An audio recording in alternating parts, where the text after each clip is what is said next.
Magandang araw. Ako po si Mark Lester Dirag at ito po ang aking daily devotion ngayong January 31. Reflection of Christ, Abraham and Isaac na tinalakay po ni Pastor Russell Ocampo sa 365 Daily Devotion. Ang babalabas po ng araw ay galing sa Genesis chapter 22. Sabi po ay, sometime later, God tested Abraham. He said to him, Abraham, here I am, he replied.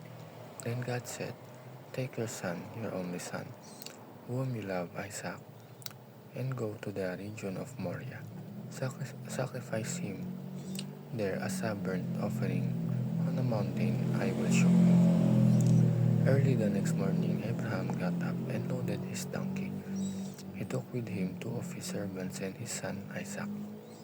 When he had cut enough wood for the burnt offering, he set out for the place God had told him about.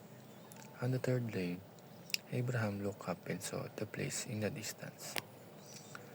Sa story na ito, makikita natin kung paano si Abraham ay sinubok ng Diyos sa pamamagitan ng pag-aalay kay Isaac.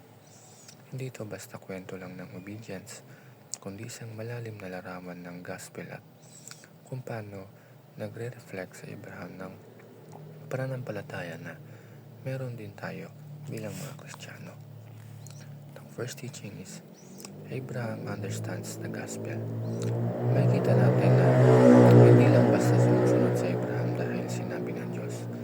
Naintindihan niya na ang Diyos ay may mas malalim na plano. Even though sobrang hirap ng utos, pinili pa rin niyang magtiwala. Minsan sa buhay natin, hindi natin maintindihan kung bakit may mga pagsubok, bakit may nawawala, bakit may hinihintay, bakit parang ang tagal ang sagot ni Lord. Pero tulad ni Abraham, kailangan nating tandaan na ang Diyos ay hindi kailanman nagkakamali. Hindi man natin makita ang buong picture, alam ng Diyos ang hindi. Second, Abraham believes in the resurrection. Ito yung sobrang powerful na part. Naniniwala sa Abraham na kahit anong mangyari, kayang ibalik ng Diyos sa Isaac. Ibig sabihin, ang faith niya ay hindi lang pang-present, pang-eternity rin. Tayo rin, ang faith natin, minsan ay hanggang ano lang ang makikita natin. Pag may problema, parang nawawala agad ng tiwala.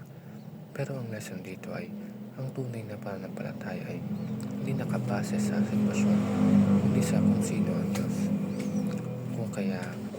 Kung kaya niyang gumawa ng himala noon, kaya niyang gumawa rin ng himala ngayon. At ang last, Abraham anticipates God's greatest act. Sa huli, hindi si Isaac ang inalay. Nag-provide ang Diyos ng kapalit. Dito natin makikita ang reflection ni Jesus Christ. Tulad na Isaac, may anak na inaalay. Pero sa totoong buhay, si Jesus ang naging ultimate sacrifice para sa atin. Ang Diyos mismo ang nag-provide ng solusyon sa kasalanan ng tao. Kaya ang story na ito ay hindi lang tungkol kay Abraham, kundi tungkol sa pagmamahal ng Diyos sa atin. Yun lang po.